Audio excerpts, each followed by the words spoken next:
Let me tell you something. I've been all over the world. I've seen you fellas on the streets in Washington. There isn't a more well-behaved group of citizens in the world than those sitting right in this camp. Take it from me. This is the greatest demonstration of Americanism we've ever had. Pure Americanism.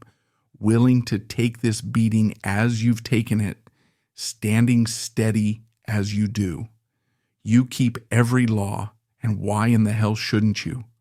Who in the hell has done all the bleeding for this country and for this law and this Constitution anyhow? But you fellas? These forceful words, echoed in a powerful, direct tone, set the stage for an extraordinary story of dedication, transformation, and deep conflict that envelops Major General Smedley Butler's life and legacy. Right from the outset, we see that Butler addresses a crowd of individuals, likely veterans, fellow Marines, or citizens sympathetic to his cause, commending them for their patriotism and resilience. This opening speech also underscores his firm admiration for those who have endured hardships in the name of Americanism and the rule of law.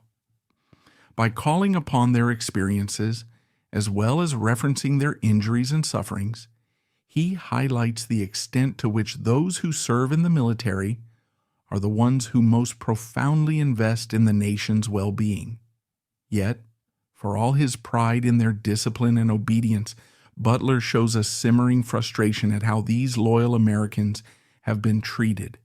His direct rhetorical question, who in the hell has done all the bleeding for this country but you fellas, points to a looming tension.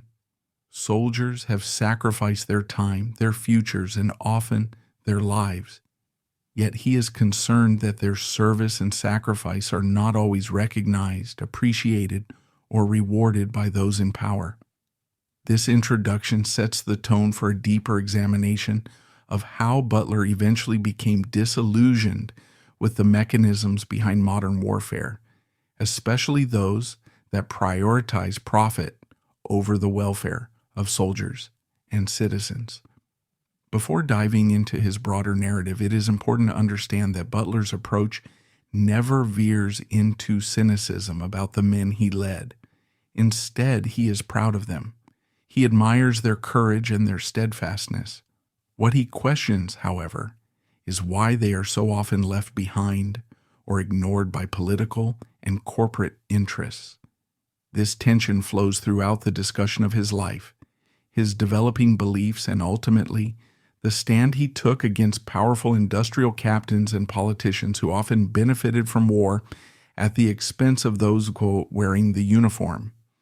Butler's story, which unfolds in the following sections, combines heroic battlefield experiences with a profound moral courage that led him to publicly challenge the system he had once been part of. As we move beyond this opening message, delivered, it seems, from within a camp of veterans or a gathering of disaffected men who obey every law despite their hardship, we will see how Smedley Butler evolved into one of the most controversial and revered figures of the early 20th century. His transformation did not diminish his patriotism. Rather, it redefined it. By aligning himself with common soldiers and speaking out on their behalf, he provoked the ire of powerful corporate and political players, proving that courage extends far beyond the battlefield. Major General Smedley Butler was born on July 30th, 1881, the eldest son of a Quaker family from Westchester, Pennsylvania. His family heritage was steeped in public service. His father, Thomas Butler, was a Republican representative for Pennsylvania in Congress, and his maternal grandfather, Smedley Darlington, was also a Republican congressman. This background not only shaped his political awareness, but likely instilled in him a firm sense of duty and responsibility to the public good. His upbringing in a Quaker household suggests that Butler, from a young age, was exposed to discussions about peace, morality, and service. The Quaker tradition, known for its emphasis on pacifism, would seem at odds with a military career. However, many Quaker families of that era encouraged their children to follow their convictions, even if that meant serving in the armed forces. For Butler, this meant reconciling the desire to serve his country with an inherited ethos that prized honesty, modesty, and respect for human life. Butler's decision to join the military might be seen as a natural outgrowth of his father's example, but it also reflects a willingness to explore the realities of war firsthand. He served in several major world conflicts, including the Spanish-American War, the Boxer Rebellion, the Philippine-American War, and World War I. In each of these engagements, he distinguished himself through extraordinary valor and leadership. Still, it would be many years before he began to question the true motivations behind these conflicts. One crucial aspect of Butler's early life is how it shaped his later views on systemic injustice and the manipulation of patriotic sentiment for corporate gain. Though he embraced his Quaker roots, he was also pragmatic about the American political and economic landscape. By watching his father operate in Congress, Butler would have seen the intricacies of legislation, lobbying, and the interplay of money and power. Those lessons doubtless lingered in his mind when later he started making waves by accusing major industries of exploiting warfare. This background sets a strong foundation for the fascinating arc of his life. On one hand, he was molded by a certain moral tradition that favored honesty and accountability. On the other, he was thrust into the center of multiple wars where he witnessed what he would come to describe as the racket of large-scale conflict. His upbringing helped him interpret these experiences through a lens of service and ethical concern. In the following section, we explore his transition from a promising military officer to a storied commander recognized multiple times for bravery. Many Marines have demonstrated their courage on the battlefield in numerous wars, yet Smedley Butler's story stands out for its sheer breadth and for the unusual course it ultimately took. He displayed a courage unprecedented in U.S. history by maintaining his oath to the Constitution, even when it meant criticizing those very systems of power he had once served. During his long career, Butler served in conflicts that shaped American foreign policy and changed the global balance of power. It also meant that he observed firsthand the complex ways in which business and industry sometimes guided or influenced military actions. He had been appointed commanding officer of the Gendarmerie during the 1915 to 1934 United States occupation of Haiti. This role was significant, as it placed him in a position where he could directly observe how American interest operated in the region. By the time he left, Butler had formed strong opinions on the exploitation of local populations, the economic advantage gained by American companies, and the justifications used to keep U.S. forces entrenched in foreign territories. Yet for all his mounting reservations, Butler became known for his battlefield bravery and relentless leadership. Such qualities led to numerous distinctions. He was awarded the Medal of Honor twice, first for his actions at Veracruz, Mexico, on April 22, 1914, and second for his actions on November 17, 1915, in Haiti. These two medals of honor, given for extraordinary acts of valor under fire, were complemented by an Army Distinguished Service Medal, the Marine Corps Brevet Medal, a Navy Distinguished Service Medal, and the French Order of the Black Star, akin to a knighthood, for his leadership and actions in World War I. Receiving this broad range of honors underscored Butler's exceptional military record and the respect he commanded among his peers. Few Marines can match the distinction of being decorated across such varied encounters. These medals were not simple ceremonial tokens. They represented moments in which Butler faced mortal danger, led troops under intense pressure, and executed missions successfully. Yet every medal he received came with questions he increasingly could not silence. What, he asked himself, were these wars truly for? Could they be separated from the business interests and political advantages gained by corporations and financiers far away from the battlefield? The tension between Butler's bravery and his growing moral skepticism is a central element of his story. As he climbed the ranks, his vantage point expanded. Where a more junior officer might not see the bigger picture, Butler found himself in positions of command and influence where he could observe how decisions were made at strategic levels. Over time, these observations set him on a course that would eventually pit him against political elites. After returning from his service abroad, Butler took on a role that might seem unusual for a battle-hardened Marine. From 1924 to 1925, he served as Philadelphia's Director of Public Safety. The city's mayor, W. Freeland Kendrick, specifically wanted a military man to clean up rampant police corruption and target organized crime. Prohibition was in full swing, and Philadelphia, like many major American cities, grappled with an underground economy of gambling, bootlegging, and bribery. Butler attacked these issues with the same determination he brought to the battlefield, determined to root out illegal activities that were siphoning money, encouraging violence, and undermining the rule of law. In some respects, his approach was successful. He shut down illegal bars, cracked down on influential gangsters, and enforced rules that had been widely ignored. However, his campaign was not welcomed by every segment of society. He encountered fierce resistance from entrenched interests who profited off corruption, and even some citizens criticized what they perceived as heavy-handed tactics. By the end of this term, Butler emerged not only with a reputation for strict enforcement, but also with a fresh realization of how deeply moneyed interests could corrupt governance.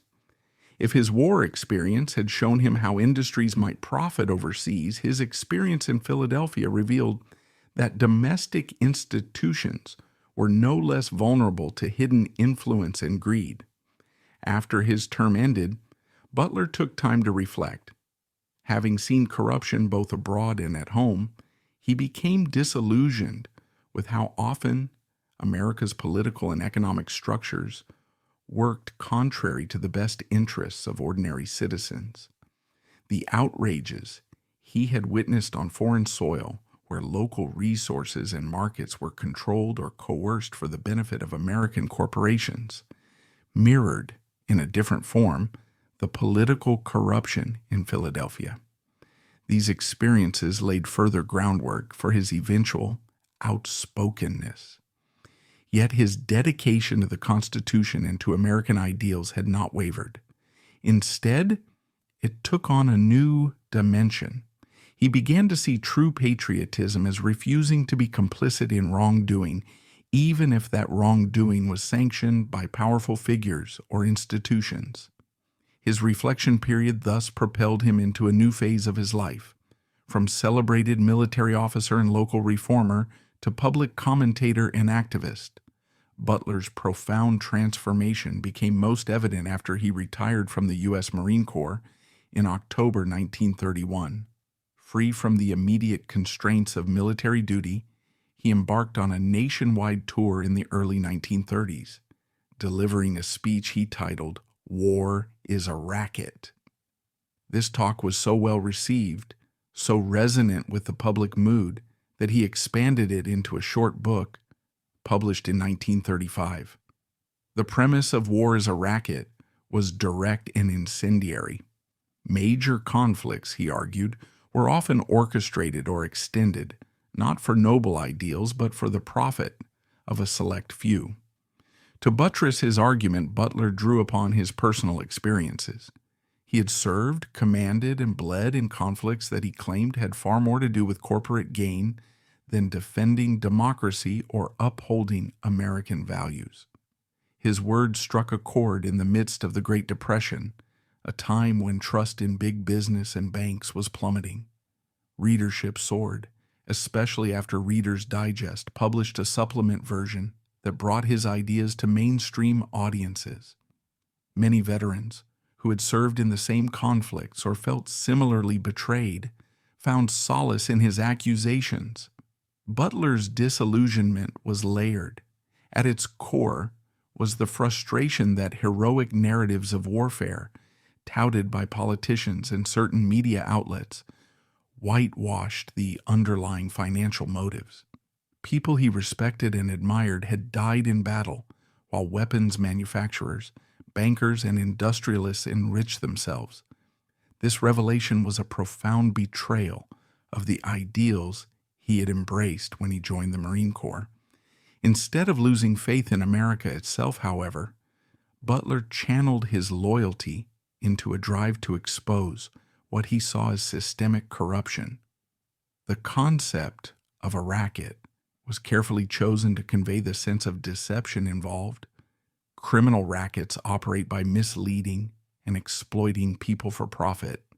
He reasoned, so too did these orchestrators of war. Government institutions co-opted by wealthy business interests sold patriotism to the public while reaping enormous profits in the sale of weapons and supplies. Soldiers were promised honor and a defense of American values, but behind the scenes, capital interests thrived. This stance made Butler a hero to many ordinary people who were eager to see someone of his stature and distinction speak plainly about such troubling matters. Yet it also made him a target of scorn among elites, many of whom had profited and continued to profit handsomely from military engagements around the world. His arguments threatened their legitimacy, exposing the possibility that public figures might be manipulating citizens through appeals to nationalism. In War as a Racket, Butler dissected the many ways in which businesses and influential individuals benefit from warfare at the direct expense of soldiers and everyday citizens. One of the most famous elements of his argument was that if America truly wanted to stop war, the solution was straightforward: take the profit out of war. He proposed that capital, industry, and labor be conscripted before the nation's manpower.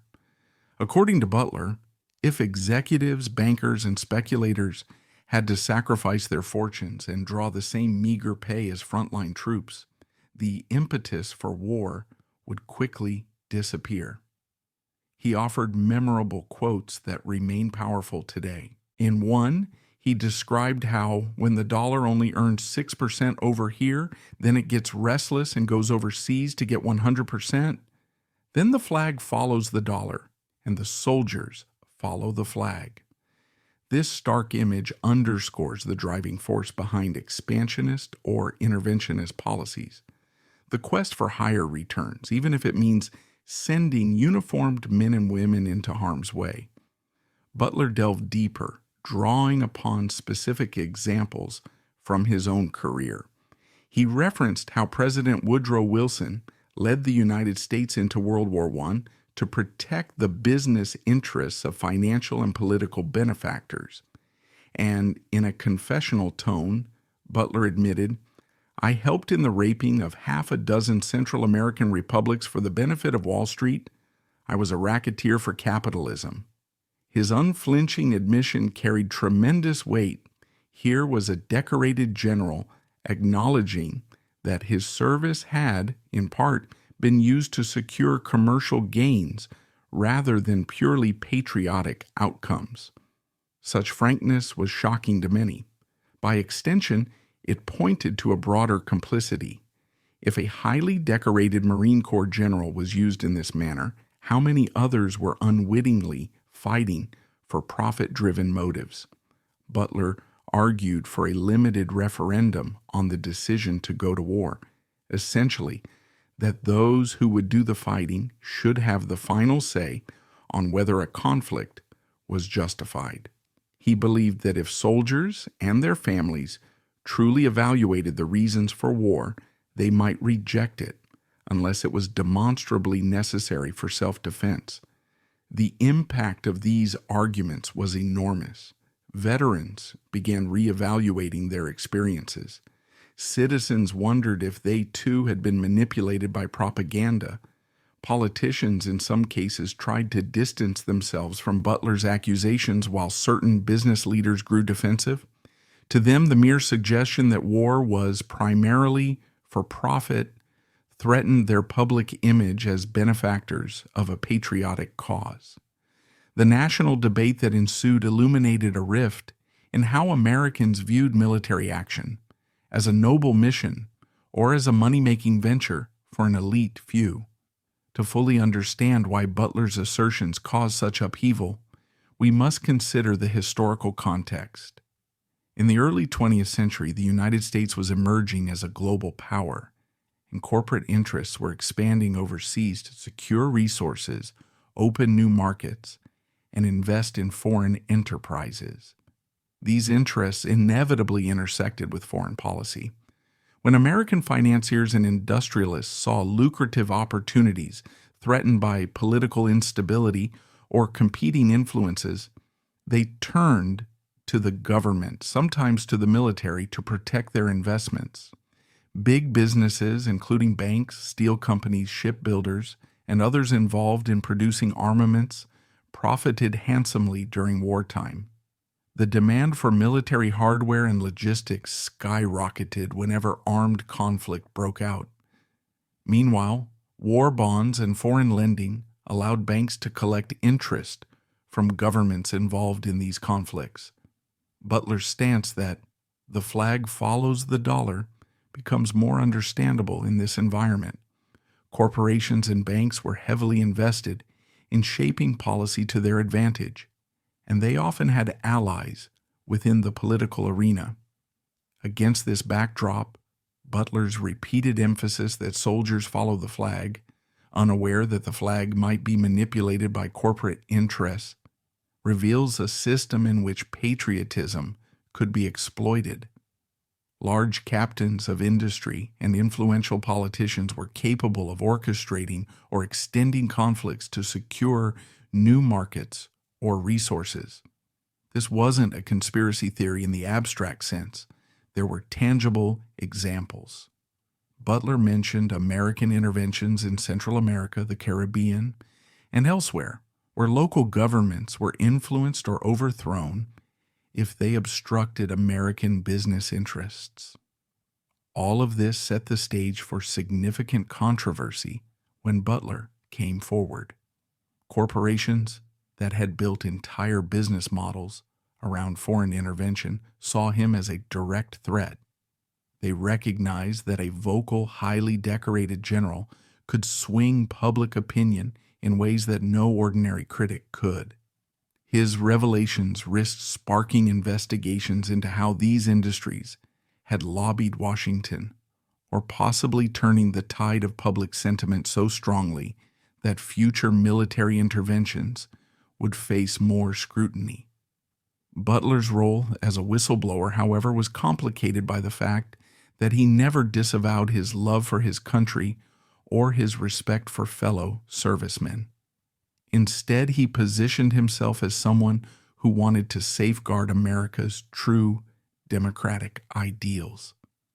By shining a light on corruption and profiteering, he hoped to protect both American lives and the nation's honor. Yet, as we will see, that stance earned him powerful enemies who saw his activism as a direct challenge to their fortunes and influence. Butler's drive to stand up for veterans' rights took center stage during the Washington Bonus Army fiasco in 1932. In the midst of the Great Depression, veterans who had been promised bonuses for their service in World War I found themselves unemployed, homeless, and desperately waiting for the money they had been assured. They set up encampments in Washington, D.C. to petition the government for early payment of their promised bonuses.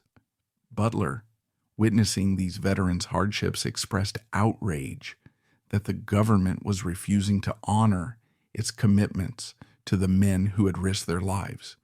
He believed that if America had the resources to help big businesses in crises, it should absolutely fulfill its moral obligation to veterans. His empathy for these men again stemmed from his personal experiences and the knowledge that many had served in the same battles he did. However, the government's response, eventually sending in troops to forcibly disperse the veterans, appalled Butler. In his eyes, this heavy-handed action demonstrated precisely the kind of callousness that occurs when business and political interests overshadow moral accountability. Presidents Calvin Coolidge, Herbert Hoover, and later Franklin D. Roosevelt struggled in different ways with the economic depression, but many in business felt that these leaders were encroaching on traditional market freedoms. Meanwhile, Butler felt that they simply were not doing enough to support struggling Americans. Tensions between Butler and big business escalated as he spoke out more forcefully on behalf of veterans. When he pointed out that corporations seemed to have no trouble securing bailouts or influencing legislation, but that veterans had to camp in Washington to plead for modest compensation, he highlighted a glaring imbalance in national priorities. This further estranged him from those who, even if they donated to political causes or claimed to support patriotic values, consistently found ways to resist paying the very men who had defended their right to do business. Butler's stance exposed a contradiction in mainstream American politics. The very men hailed as heroes on Memorial Day were often disregarded or treated as a nuisance when they demanded fair treatment. The call for personal profit overshadowed rhetorical support for troops. This was not merely an ideological critique. It was grounded in a real crisis unfolding in the Capitol, with impoverished veterans and their families living in makeshift camps. To Butler, it was yet another example of how war exploited American citizens on multiple levels, from the front lines to the home front. Things took an even sharper turn when Franklin D. Roosevelt became president. Roosevelt's decision to take the United States off the gold standard in 1933 alarmed many bankers, financiers, and corporate magnates.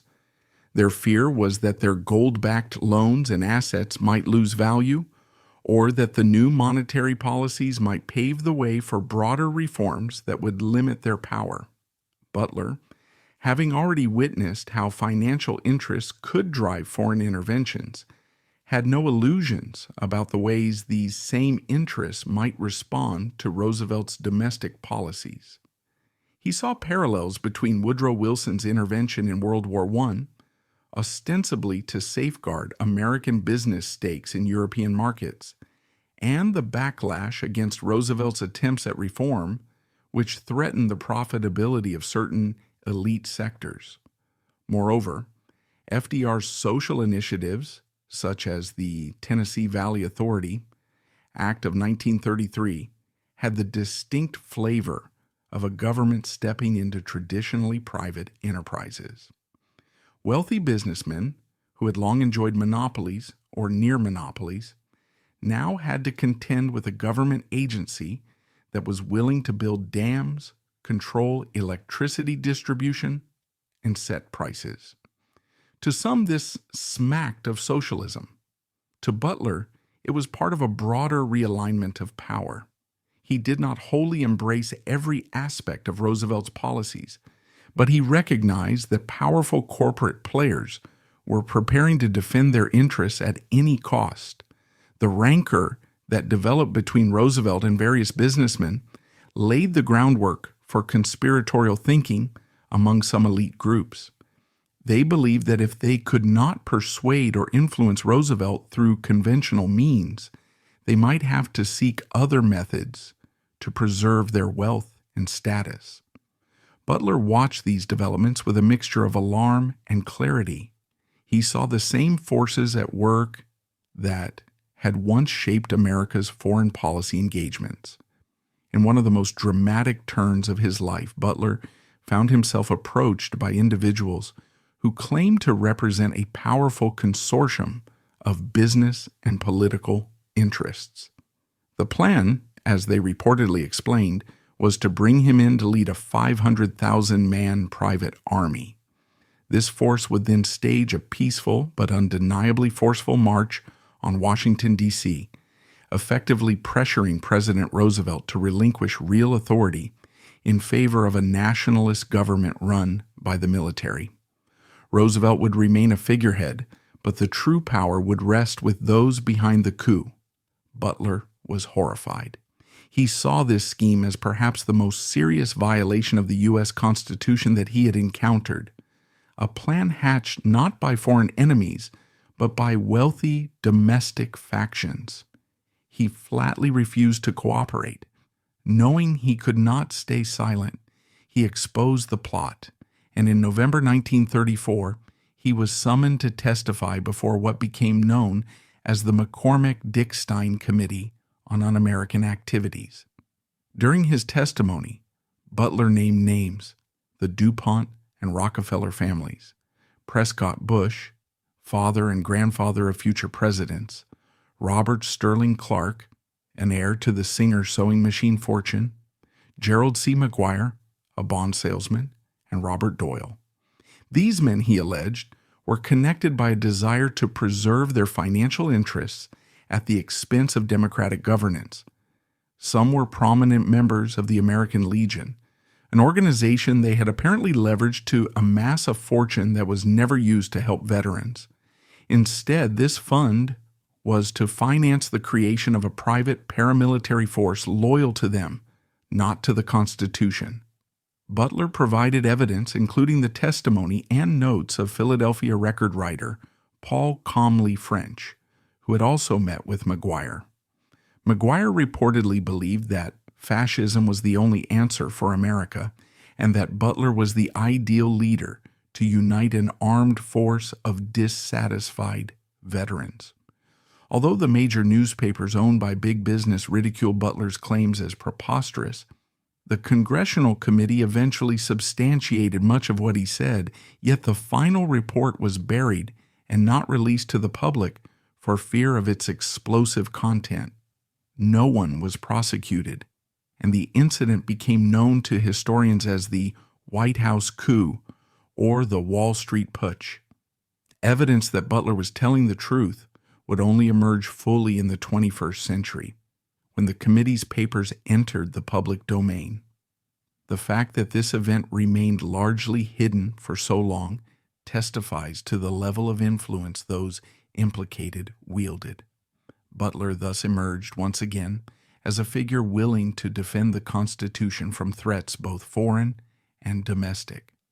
What is often overlooked in discussions of Butler is his stance on a range of social issues.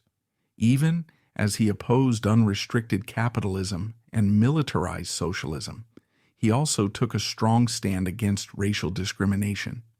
He was vehemently opposed to Jim Crow laws and a segregated military. He believed that Black and Native American servicemen deserved the same respect, recognition, and rights as their white counterparts. In an era when segregation was entrenched in many parts of the United States, this position was both radical and courageous. Butler understood that discrimination, whether based on race or economic status, often served to keep the working classes divided. By setting one demographic against another, powerful interests could maintain control more easily, since unity among citizens would pose a far greater threat to the status quo. His recognition of these intersections between militarism, capitalism, and social inequality cemented his status as a deeply principled, if controversial, public figure. His advocacy for equal treatment extended beyond rhetoric.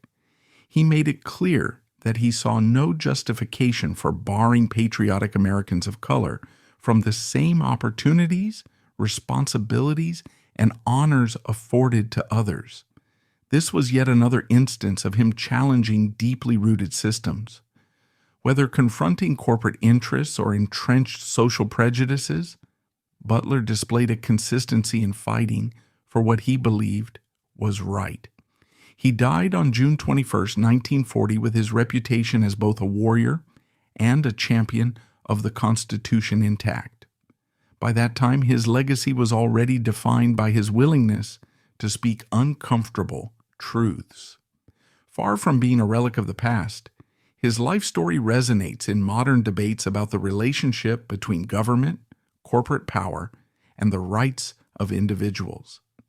Smedley Butler's experiences, from his service in multiple conflicts to his role as a whistleblower, exemplify the complex interplay between patriotism, corporate profit, and government policy.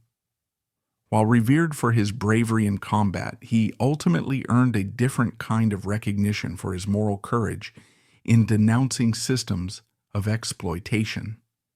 In confronting powerful businessmen and politicians, Butler demonstrated that love of country sometimes requires challenging the very institutions that claim to represent it. His famous assertion, "I spent 33 years and 4 months in active military service, and during that period I spent most of my time being a high-class muscle man for big business, for Wall Street and the bankers," is a stark reminder that even acts of valor can be co-opted.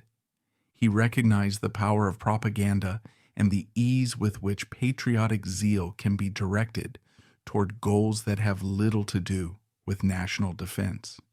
His book, War is a Racket, and his revelations about the White House coup remain crucial parts of American historical discourse, periodically resurfacing whenever debates about military intervention and corporate influence reach a boil. In many ways, Butler's message is as significant now as it was then. Around the world, various countries wrestle with questions of how much influence corporate entities should wield over public policy, how to care for veterans after their service, and whether military interventions are truly in the national interest or just a means for profit. Modern critics of the military-industrial complex frequently cite Butler's work, demonstrating that his critiques have lost none of their sting over the passing decades.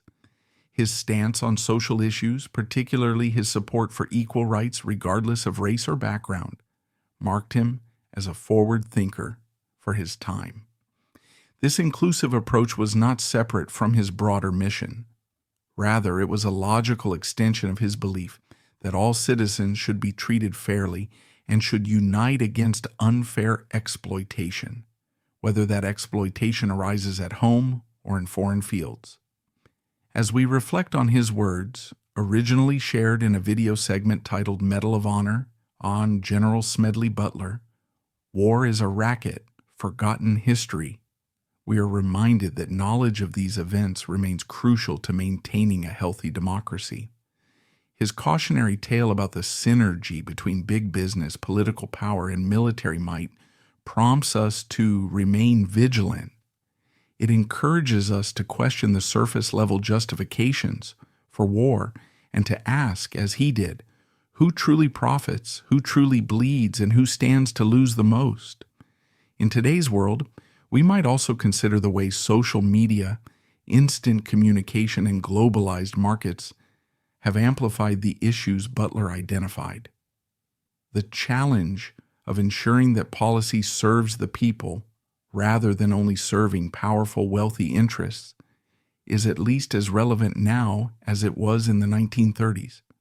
Butler's life, therefore, is not merely a historical curiosity, but a perennial call to critical engagement and responsible citizenship. Finally, his example demonstrates that true patriotism is not blind allegiance, but an informed commitment to the nation's founding principles. Smedley Butler embodied this principle by championing fellow veterans, whistleblowing on unconstitutional plots, and advocating for marginalized groups within the military. His life story closes with a message of both warning and hope. While dark forces might conspire to misuse national power, there will always be those willing to stand up, speak out, and protect the Constitution at all costs. We hope you have found this exploration of Major General Smedley Butler's life, his iconic speech, "War is a Racket," and the historical context in which he operated both enlightening and thought-provoking. The layers of his experience, from the raw valor on distant battlefields to the moral valor of standing against corporate profiteers, offer a compelling narrative. His is a story that resonates powerfully with anyone questioning the deeper motives behind war and the complex interplay between patriotism, political maneuvering, and profit. Thank you for engaging with this comprehensive look at forgotten history. Please consider sharing these insights and continuing the conversation, whether through social media, community forums, or personal discussions. As Butler's testimony shows, staying informed and questioning power structures remain essential aspects of a vibrant democracy. Let us remember that while wars may sometimes be deemed necessary, they should never be allowed to become profitable ventures that exploit the very men and women willing to fight for their nation's survival. This has been a detailed examination of Smedley Butler, twice decorated with the Medal of Honor, critic of war profiteering, an unwavering supporter of constitutional ideals. His challenges to industrial barons and corrupt political figures alike should inspire us to remain alert, active, and passionately committed to justice. By understanding the past and the courageous acts of individuals like Butler, we safeguard our present and future from the pitfalls of complacency in the face of wealth-driven agendas. The conversation does not end here. In many ways, it is only the beginning.